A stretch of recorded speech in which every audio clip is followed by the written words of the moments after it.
Hello students, welcome to Halkenstein. আমাদের স্টুডেন্টদের অনেক বড় একটা জিজ্ঞাসার জায়গা হচ্ছে কিভাবে একসাথে একাডেমিক এবং অ্যাডমিশনের প্রিপারেশন কভার করা যায়।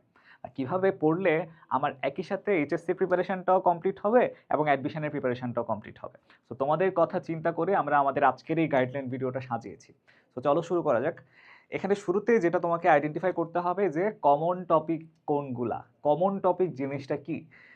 প্রথমত তোমার বোর্ড পরীক্ষার প্রশ্নপত্র বিশ্লেষণের উপর ভিত্তি করে তুমি একটা বিষয় খুব সহজেই বুঝবে যে প্রত্যেকটা বিষয় বা প্রত্যেকটা সাবজেক্টের কিছু স্পেসিফিক টপিক থাকে, যেই টপিকগুলোর বাইরে কোয়েশ্চেন আসতে সচরাচর দেখা যায় না, এবং সেই সিমিলার প্যাটার্ন তুমি দেখতে পাবে অ্যাডমিশন টেস্টের যে কোয়েশ্চেনগুলো আছে সেই কোয়েশ্চেনে।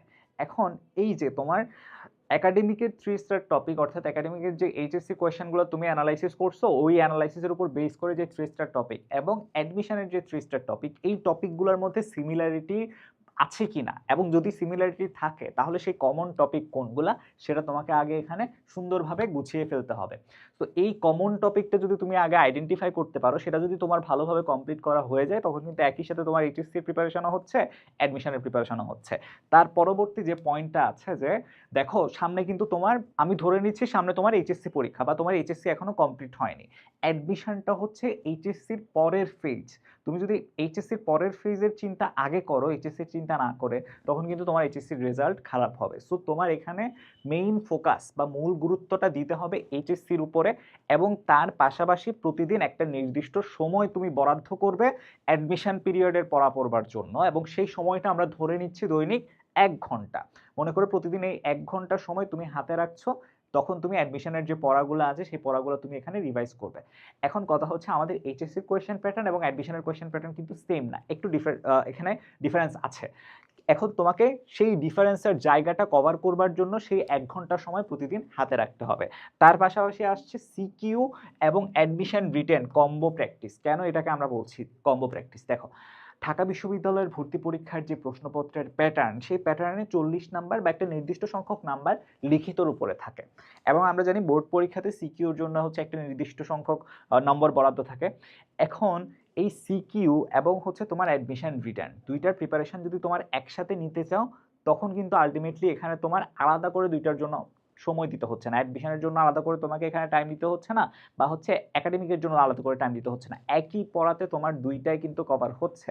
সো এই যে তোমাকে আমি শুরুতে বলেছি কমন টপিক আইডেন্টিফিকেশন, দুইটার অর্থাৎ হচ্ছে একাডেমিক এবং অ্যাডমিশন দুইটার ক্ষেত্রেই সবথেকে গুরুত্বপূর্ণ টপিক কোনগুলা সেটা তুমি আইডেন্টিফাই করলা, এবং সেটার উপর বেস করে তোমাকে এখানে এই যে সিকিউ এবং হচ্ছে অ্যাডমিশন রিটেন, এটার উপর প্রিপারেশনটা নিতে হচ্ছে।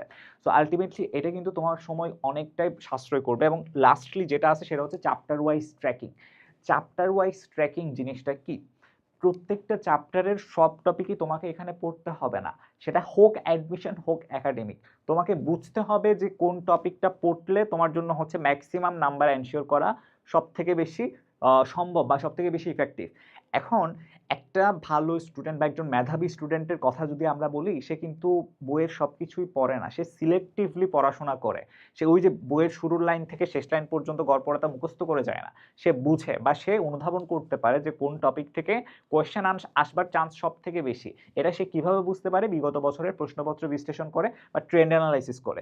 সো ডেফিনেটলি তোমাকে এখানে এই কাজটা করতে হবে, চ্যাপ্টারের কোন জিনিসটা তুমি গুরুত্ব দিয়ে পড়বা সেটা তোমাকে এখানে অবশ্যই অনুধাবন করতে হবে, এবং প্রত্যেকটা চ্যাপ্টার ওয়াইজ ট্র্যাকিং করতে হবে। ট্র্যাকিং এর জন্য তুমি কি করতে পারো? প্রথমত চ্যাপ্টার শেষ হওয়ার পরে তুমি এক্সাম দিতে পারো। ওই আমরা কিন্তু আমাদের প্রত্যেকটা কোর্সেই তোমাদের জন্য চ্যাপ্টার ওয়াইজ এক্সামের ব্যবস্থা রাখছি। সো এক্সাম দিতে পারো। এক্সাম দেওয়ার মাধ্যমে কি হবে? তুমি তোমার এই দুর্বলতার জায়গাটুকু আইডেন্টিফাই করতে পারবে, এবং সেটার উপরে কাজ করার মাধ্যমে যেটা হবে, তোমার এই উইক জোনগুলো তুমি কাটিয়ে উঠতে পারবে।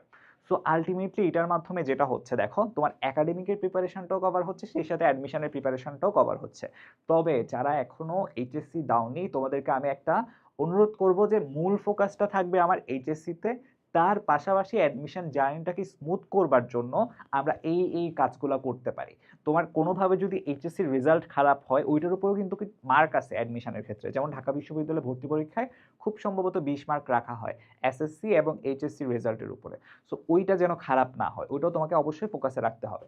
তার পাশাপাশি তুমি এই অ্যাডমিশনের প্রিপারেশনটা বা অ্যাডমিশনের জন্য তোমাকে এখানে যা যা করতে হবে মোটামুটি আমি গুছিয়ে দিয়েছি, এই কাজটা তুমি তখন চালিয়ে যেতে পারো।